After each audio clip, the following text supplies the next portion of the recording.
JCB आप देख रहे हैं। इसके अलावा मॉडिफाइड ट्रैक्टर लेकर जो पहुंचे हैं प्रदर्शनकारी, उसको लेकर भी आपत्ति जताई गई है। और ये देखिए जेसीबी लेकर पहुंचे हुए हैं प्रदर्शनकारी और इसी बात को लेकर आपत्ति उठाई गई है। और हमारे दो सहयोगी इस वक्त हमारे साथ जुड़े हुए हैं। हमारे साथ अमनदीप है और साथ ही अमित सिंह भी जुड़े हुए हैं। सबसे पहले अमनदीप के पास चलते हैं। अमनदीप, कोर्ट सख्त है इस मामले को लेकर, अधिकार के साथ कर्तव्यों की याद भी दिलाई गई है और मॉडिफाइड जो ट्रैक्टर ट्रॉलियां लेकर पहुंचे उसको लेकर भी कड़ी आपत्ति जताई गई है। जी बिल्कुल ठीक बात है। देखिए Punjab and Haryana high court ने ये साफ तौर पे कहा है कि मोटर व्हीकल एक्ट के अकॉर्डिंग जो ट्रैक्टर है वो सड़कों पे नहीं आने चाहिए। और जिस तरह से ये लोग अमृतसर से चले थे और अमृतसर से चल के शंभू बॉर्डर पे बैठे हुए हैं अपने अपने ट्रैक्टर्स में और आगे दिल्ली जाना चाहते हैं, पंजाब हरियाणा हाई कोर्ट ने किसानों को ये भी कहा है कि अगर वो दिल्ली जाना ही चाहते हैं तो बसों में कुछ और साधन भी हो सकते हैं दिल्ली जाने के लिए, ट्रैक्टर ही आखिरकार क्यों। लेकिन इस चीज़ का उस आंदोलन पर कोई असर नहीं नज़र आ रहा है। हालांकि अब जो प्रदर्शनकारी हैं उन्होंने पोकलेन मशीनें वहां पे ले आए हैं, शंभू बॉर्डर पे पोकलेन मशीनें ले आए हैं जो हरियाणा पुलिस की तरफ से बैरिगेटिंग की गई है, सीमेंटेड बैरिगेटिंग, उसको उखाड़ने के लिए। और भी किसान वहां पे पहुंच रहे हैं क्योंकि कल का इन्होंने समय दिया है। कल 11 बजे ये दिल्ली मार्च करेंगे, दिल्ली कूच शुरू करेंगे। जो चौथा दौर था मीटिंग्स में चौथे दौर में यूनियन मंत्रियों ने इनको प्रपोजल दिया था लेकिन उस प्रपोजल को रिजेक्ट कर दिया गया। और रिजेक्ट करने के बाद ये कहा गया कि कल 21 तारीख को 11 बजे दिल्ली कूच की तैयारी होगी और दिल्ली कूच शंभू बॉर्डर से शुरू होगा और दिल्ली की तरफ ये सारे निकलेंगे अपने ट्रैक्टर ट्रॉलियों के साथ। अब बैरिकेटिंग तोड़ने के लिए ये एडवांस मशीनें वहां पे लेके पहुंच चुके हैं। पोकलेन मशीन, क्रेन वहां पे पहुंच चुकी है, ये वहां पे पहुंची है।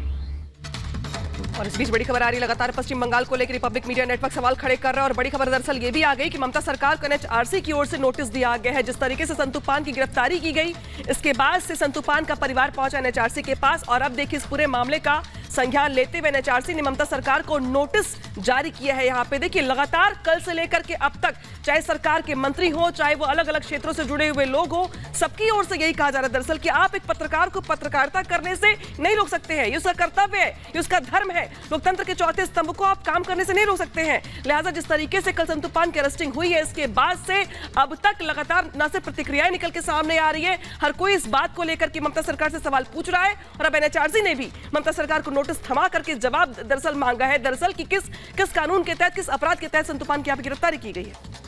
तो तमाम एजेंसियां जांच करने वाली हैं। आपको बता दें कि जहां सिविल सोसाइटी की भी एक जांच कमेटी बैठा दी गई है, एक तरफ से बीजेपी के भी तमाम जो नेता हैं वो पहुंच रहे हैं। मांग की जा रही है कि सीबीआई की जांच हो, एसआईटी की जांच हो। ये भी खबरें हैं सूत्रों के हवाले से कि एनआईए भी इस पूरे मामले की जांच कर सकती है। और अब राष्ट्रीय मानवाधिकार आयोग ने भी इस पूरे मामले को संज्ञान में ले लिया है। जिस तरह से रिपब्लिक बांग्ला के रिपोर्टर को गिरफ्तार किया गया है वो पूरी तरह से अवैध है, जो साफ तौर पर तस्वीरों में दिखता है, क्योंकि वो सिर्फ रिपोर्टिंग कर रहे थे, वो किसी सरकारी काम में बाधा पैदा नहीं कर रहे थे और फिर भी उन्हें गिरफ्तार कर लिया गया। और अब इस मामले को गंभीरता से लिया है राष्ट्रीय मानवाधिकार आयोग ने और अब जवाब तलब किया गया है, नोटिस जारी किया गया है। इस गिरफ्तारी का जवाब भी ममता सरकार को देना होगा, पुलिस को देना होगा कि आखिर किस बिना पर एक पत्रकार को उसका काम करने से रोका गया और उसकी गिरफ्तारी कर दी गई, जबकि वो सिर्फ अपना काम कर रहे थे। वो कहीं कोई उत्पात नहीं मचा रहे थे, किसी सरकारी काम में बाधा नहीं डाल रहे थे, उन्हें उनका फर्ज निभाने से रोका गया। और इस बात को लेकर अब मानवाधिकार आयोग भी सख्त है। और इसी के साथ रिपब्लिक मीडिया नेटवर्क तमाम सवाल भी पूछ रहा है ममता सरकार से। सवाल दरअसल ये पूछा जा रहा है कि क्या संदेश खाली का सच दिखाने से ममता सरकार डर गई? क्या पत्रकार को पत्रकारिता करना क्या अपराध है उसके लिए? तमाम जो सवाल रिपब्लिक मीडिया नेटवर्क की ओर से ममता सरकार से पूछे जा रहे हैं। इस बीच दरअसल बड़ी खबर ये भी है कि जो इस पूरे मामले का मुख्य आरोपी है शाहजहां शेख, उसकी गिरफ्तारी करने के बजाय जो लोग अपना काम कर रहे हैं उनको काम करने से रोका जा रहा है। और बड़ी खबर हम आपको बता दें कि पुलिस ने 10 दिन की कस्टडी की मांग की है। ये बेहद परेशान और हैरान करने वाली खबर है कि ऐसे मामले में रिपोर्टर की 10 दिन की कस्टडी की मांग की गई है। रिपोर्टर बांग्ला के रिपोर्टर की 10 दिन की कस्टडी की मांग की गई है, जैसे कि वो बहुत ही जघन्य अपराधी हो। हालांकि हमें इंतजार करना होगा कि अदालत इस मामले को कैसे लेता है, क्योंकि अदालत के सामने सब कुछ है। किस तरह से अवैध तरीके से गिरफ्तारी हुई है, 10 दिन की कस्टडी की मांग करके फिर एक बार साबित कर दिया है कि कैसे परेशान और प्रताड़ित करने की कोशिश की जा रही है। 10 दिन की कस्टडी आखिर किस बिना पर मांगी गई? आखिर क्या पूछना चाहते हैं अधिकारी? आखिर क्या जानना चाहते हैं अधिकारी जिस तरीके से संतूपान खान की अरेस्टिंग की गई है। कस्टडी का मतलब ये कि जिसे किसी ने बड़ा अपराध कर दिया हो, उससे आपको बहुत जानकारियां लेनी हो, उससे पूछताछ करनी हो, लेकिन एक ऐसा पत्रकार जो अपना काम कर रहा था, संदेश खाली का सच दिखा रहा था, संदेश खाली की महिलाओं का दर्द सामने ला रहा था दुनिया के, ऐसे में इसको अरेस्ट किया जाता है। इसके बाद अब 10 दिन की कस्टडी मांगी जा रही है। 10 दिन की कस्टडी का मतलब क्या है, मकसद क्या है, मायने क्या है, ये अपने आप में सवाल बना हुआ है। और बात सही हो कि सोहेल हमारे साथ जुड़ गया। सोहेल, बड़ी अजीब सी बात है ये 10 दिन की कस्टडी। वो कौन सा अपराध ऐसा कर दिया है, कौन सा बहुत ही हीनियस क्राइम कर दिया है जिसके लिए 10 दिन की कस्टडी चाहिए? आपको लगता है कि कोर्ट में ये बात टिकने वाली है? अरे इरफान इधर आओ ना। और सुजाता, बड़ी बात यह है कोर्ट में ये नहीं टिकेगा। हम इस वक्त देश की राजधानी दिल्ली में जो प्रेस क्लब ऑफ इंडिया है, जहां पूरे देश के बड़े पत्रकार आते हैं, वो सारे पत्रकार आज हमारे साथ मौजूद हैं। पत्रकारों में रोष है, पत्रकारों में गुस्सा है कि देश का संविधान देश की प्रेस को ये आजादी देता है कि वो रिपोर्टिंग कर सके, वो लोगों तक सच पहुंचा सके। उस प्रेस पर बंधक लगाना, उस प्रेस को बांधने की कोशिश करना, उस प्रेस को जेल में डालने की कोशिश करना, ये बंगाल में हो रहा है। इसलिए गुस्सा है। और देखिए हमारे साथ यहां पत्रकार मौजूद हैं, और यहां हमारे साथ पत्रकार मौजूद है अवधेश जी। ये जो बंगाल में हो रहा है ये बेहद अफसोसनाक और शर्मनाक।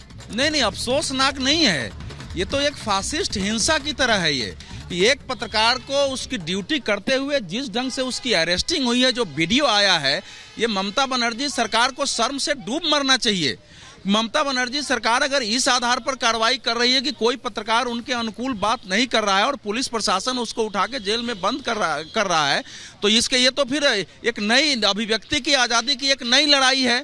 तो इस कारण से हम सब लोगों ने तय किया है कि पहले तो इसका आज एक सांकेतिक विरोध प्रदर्शन करेंगे।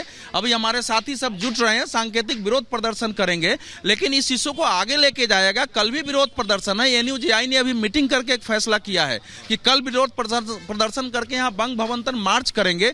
3 सदस्यों का प्रतिनिधि मंडल भेजेंगे, क्योंकि आगे इस प्रकार की पुनरावृत्ति नहीं हो, इसके लिए लड़ाई लड़ी जाएगी। और ममता बनर्जी सरकार के जो लोग भी सुन रहे हैं, पत्रकार को रिहा करें और आगे से इस प्रकार की कार्रवाई नहीं हो। आपको बोलने का अधिकार है तो पत्रकार को भी अपनी बात। अशोक जी, मेरा सवाल आपसे, ये वक्त है हमें लगता है सारे पत्रकारों को मिलकर ऐसे तानाशाही हुकूमत को जवाब देने का, क्योंकि आज रिपब्लिक है तो कल कोई और होगा। जो आज खामोश बैठे होंगे कल उनके साथ होगा। मैं हमेशा यही कहता हूं, दुर्भाग्य यही है कि कोई एक पकड़ा जाता है तो बाकी लोग खामोश रहते हैं और कल अगले दिन दूसरे की बारी आती है। पश्चिम बंगाल में ऐसा कई बार हो चुका, पहले भी हो चुका, दोबारा हो रहा है। अब जो कुछ हुआ, अब आप देखिए ना कि वहां पर जो एक ऐसा गुंडा मवाली जो महिलाओं का शारीरिक शोषण करता है, बलात्कार करता है, उसको ममता दीदी आज तक गिरफ्तार नहीं कर पाई। लेकिन जिस पत्रकार ने, रिपब्लिक टीवी के जिस पत्रकार ने उसके खिलाफ आवाज उठाई, वहां से लाइव किया, उसको उठा के जेल में डाल दिया गया। तो इसको तानाशाही तो इसी को कहते हैं ना। ममता दीदी दिल्ली में आकर कहती है फेडरल स्ट्रक्चर का है, ममता दीदी दिल्ली में आकर कहती है कि दिल्ली में तानाशाही है, देश में तानाशाही है। लेकिन अगर आज कहीं तानाशाही है तो ममता दीदी के राज में है। 11 साल तक एक टीचर को वहां पे गिरफ्तार रखा गया था, सिर्फ इसलिए क्योंकि उसने ममता दीदी को चैलेंज कर दिया था। एक महिला ने उनका मीम बना दिया था, उसको उठाकर जेल में डाल दिया था। तो ये जो तानाशाही और खासकर पत्रकारों के खिलाफ, मैं ये कहता हूं पत्रकार का काम क्या है? अगर संदेश खाली की महिलाएं रो कर कह रही हैं कि उनके साथ बलात्कार हो रहा है, टीएमसी के गुंडे उनका शोषण कर रहे हैं, तो क्या हम पत्रकार वो भी ना दिखाएं? क्या हम वो चीजें लाइव ना करें? क्या हम महिलाओं का दर्द ना दिखाएं? अगर आप हमको वो भी करने से रोकना चाहते हैं तो क्या चाहती हैं? हम लोग मुंह पे पट्टी बांध लें, हमारी गर्दन दबा दीजिए, और क्या चाहेंगी आप इससे?